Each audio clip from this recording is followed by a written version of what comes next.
The sun sets over Lake Serenity, casting a golden glow across the water, and I'm finally home. The campfire crackles, its warmth chasing away the chill of the evening as I roast marshmallows, their sweet scent mingling with pine. Rusty snores. At my feet, his golden fur dusted with dirt from a day of chasing squirrels. This is the peace I fought for, the peace Pinewood HOA tried to steal. After the courtroom victory, my 50-acre ranch has become more than a retreat. It's a symbol of standing up to bullies, a beacon for anyone who's faced overreach and refused to back down. The stars above feel brighter, each one a reminder that this land is mine, reclaimed and whole.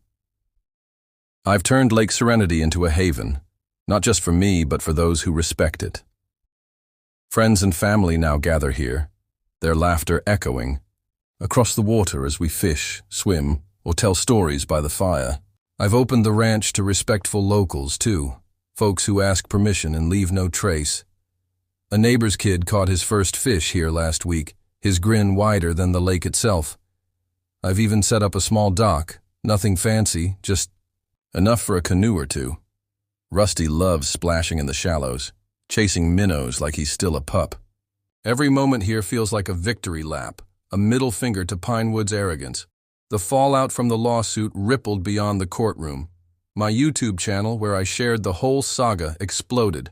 The video, complete with trail cam. Clips of Pinewood residents partying on my land. Screenshots of their newsletters, and my raw recounting of the cop confrontation, has millions of views. Comments flood in daily. Stories of HOA tyranny, neighbors cheering my win, even lawyers offering tips for others in similar fights. "You're a legend," one viewer wrote. "Take down those HOA Karens," another said.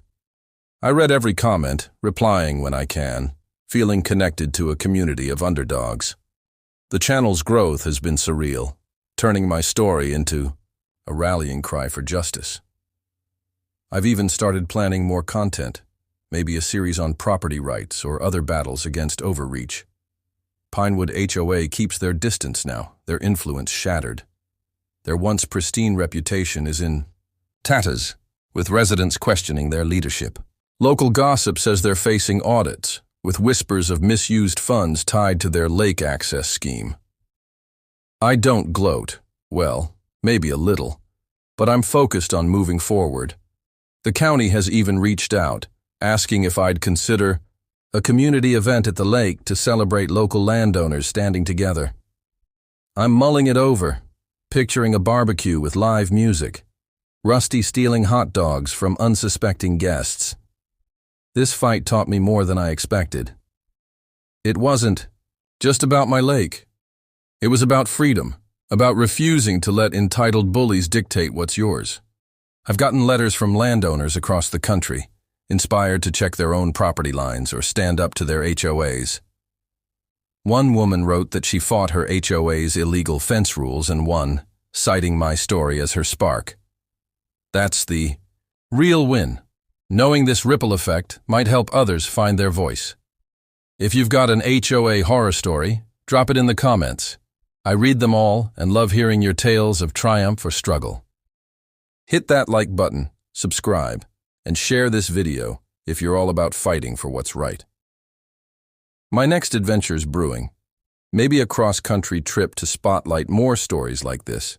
But for now, I'm savoring this victory, one marshmallow at a time, with Rusty by my side and Lake Serenity sparkling under the stars. With Jake's help, I filed a lawsuit against Pinewood HOA for trespassing, fraud, and damages, my evidence stacked like a fortress. Trail cam footage of residents partying on my lake, their newsletters boasting exclusive lake rights, and county records proving the trail was mine. The courtroom buzzed with tension as we faced Pinewood's high-priced lawyers, who strutted in like they'd already won. Karen Whitaker sat in the gallery, her face a mask of defiance, whispering to residents who shot me smug looks. But I had the truth and the footage on my side.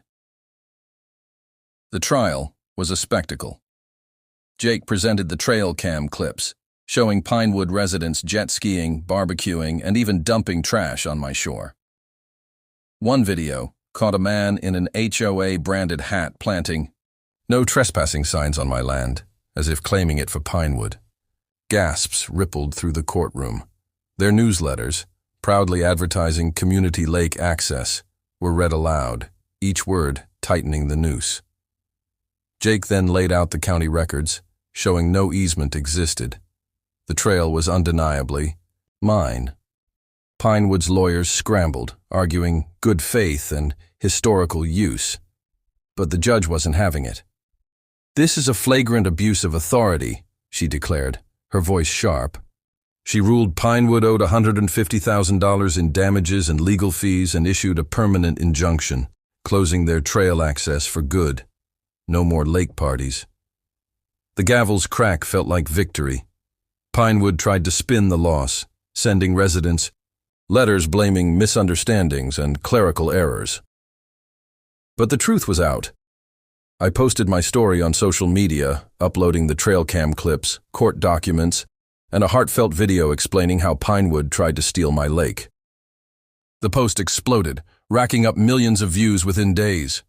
Comments poured in from people sharing their own HOA horror stories, overzealous fines, bullying tactics, and stolen rights. The internet dubbed it Lakegate, and Pinewood's reputation crumbled. Karen Whitaker resigned under pressure, her farewell letter blaming external agitators, clearly me. Residents turned on the HOA board, demanding audits and accountability, as whispers of financial mismanagement surfaced. Local news picked up the story, interviewing me at the ranch, Rusty stealing the spotlight with his wagging tail. The fallout didn't stop there. Neighbors I'd never met stopped by with homemade pies and handshakes, calling me a hero for standing up to Pinewood's tyranny. My ranch became a local legend, a symbol of fighting back against entitled bullies. I even got letters from other landowners inspired to check their own property lines. The victory wasn't just about the money or the trail. It was about reclaiming my freedom and exposing Pinewood's overreach for the world to see.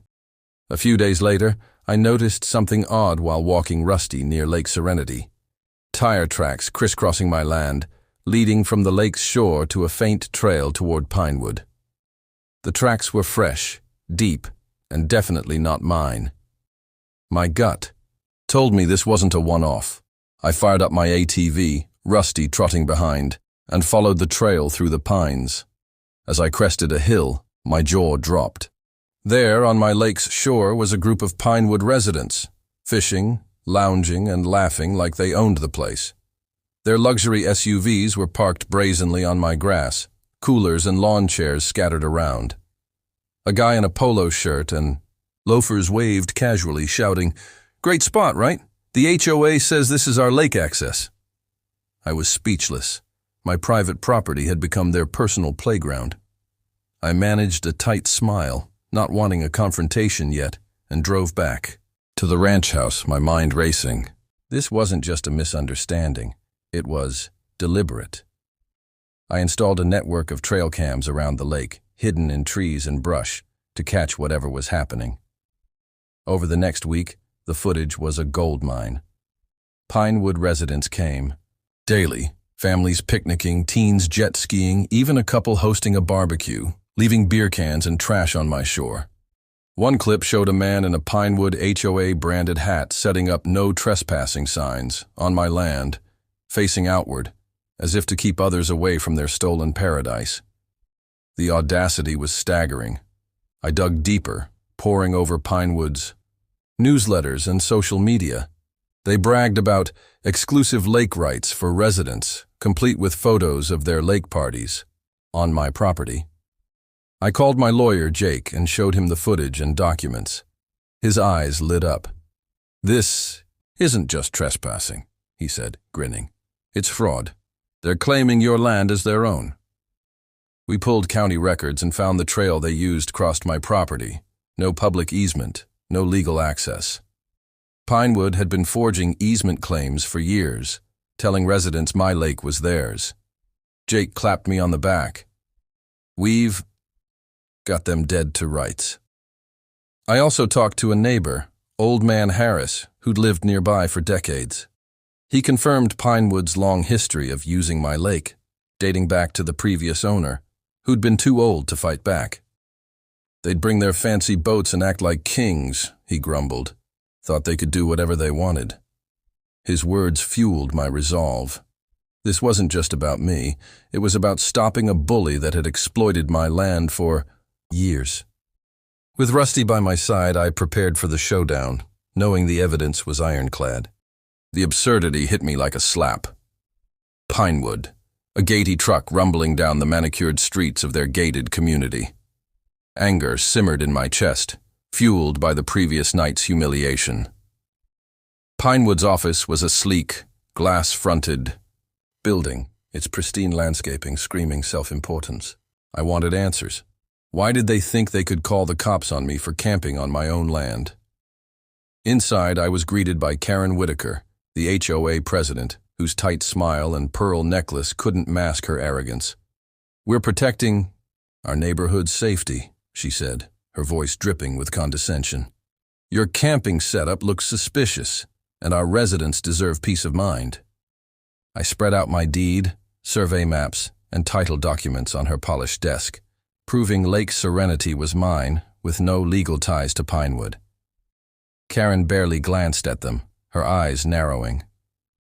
"We'll see about that," she said, leaning back in her chair. She implied Pinewood's influence stretched beyond their gates, claiming their community had a stake in keeping the area respectable. My rugged tent and campfire didn't fit their vision of suburban perfection, she said, and they wouldn't tolerate riff-raff near their pristine enclave. I pressed her. How could they justify calling the cops on a landowner?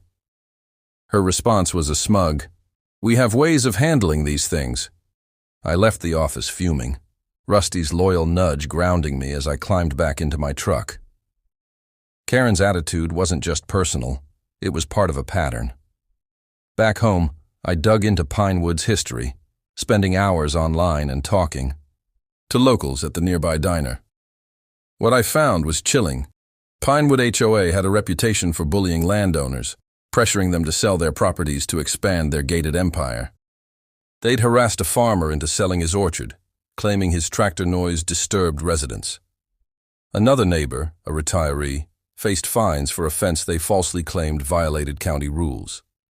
My lake, it seemed, was their latest obsession.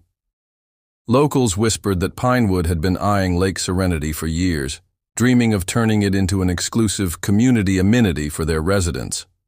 I called a friend, Sarah, a real estate agent, who confirmed my suspicions. "They've been pulling stunts like this forever," she said. "They use their money and connections to intimidate people." She mentioned rumors of Pinewood forging documents to claim access to nearby lands, including trails leading to my lake.